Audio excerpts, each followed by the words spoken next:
mas lalong tumindi pa ang sigalo doon sa Middle East, mga idol, ang gira sa Iran at USA at Israel, mga idol, dahil ang militanteng grupo na Houthi ay sumalit na sa kanilang gira, mga idol, na alam naman natin na ang militanteng grupo ng Houthi ay kakampi ng Iran, mga idol. At ayon pa sa balita, mga idol, pangalawa sa daanan ng cargo ship na mag-deliver ng mga langis papunta sa bawat bansa, mga idol, ay kukontrolin ulit o isasarado ng militanteng grupo Houthi, mga idol.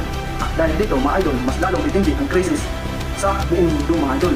Alam naman natin, mga idol, na dalawang paunahing daanan ng mga cargo ship na mag-deliver ng langis ay kontrolado ng Iran doon sa Strait of Hormuz, mga idol, at ang pangalawa ay doon sa Yemen, mga idol, na kung saan nagkukuta ang militanteng Houthi, mga idol. Susunod, mga idol. So sana tumigil na yung gira, mga idol, dahil ang gira talaga, mga idol, ay walang magandang idudulot talaga sa gira, mga idol. Alam mo, mga idol, ang kawawa sa gira, mga idol, yung mga sibilyan at mga bata, mga idol, yun yung mga inosenteng taong naiipit sa gulo, mga idol, yun yung mas lalong naapektuhan sa gira, mga idol. So narito ang video, mga idol, panoorin natin yung video o ang balita, mga idol. Sumali na sa giyerang Israel, Amerika at Iran ang militanteng grupong Houthi. Dahil dyan, panibagong ruta ng mga oil tanker ang posibleng maapektuhan. Narito ang Frontline News Abroad. Walang patid pa rin ang mga pagsabog sa Iran. Sunod-sunod ang dagundong, mapaumaga o gabi man mula sa pag-atake ng Israel. Isa sa tinamaan ng airstrike, ang Iran University of Science and Technology, na damay rin ang 80 residential area. Ang Amerika naman, pinuntirya ang naval vessels ng Iran.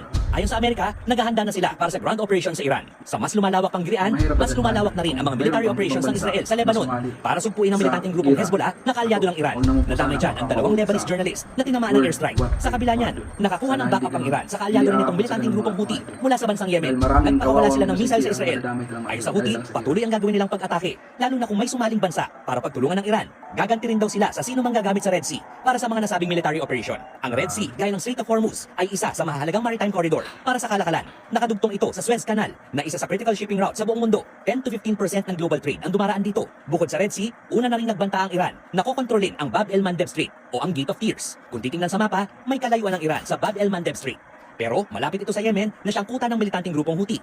Kung pare-parehong tensyonado ang Strait of Hormuz, Red Sea at Bab el-Mandeb Strait, pipilayin nito ang ekonomiya ng mundo. So yun lamang, mga idol, sana ang langis. pag-pray po natin, mga idol, na sa tumigil Pakistan, na yung ang foreign minister ng gulo Egypt at Turkey sa Middle para East, pag-usapan mga ang idol, tungkol sa Iran. Nakatagaling dumalan dyan ang leader ng Saudi Arabia. Una nang sinabi ni US President Donald Trump na may negosasyon ng Amerika sa Iran para itigil ang gera.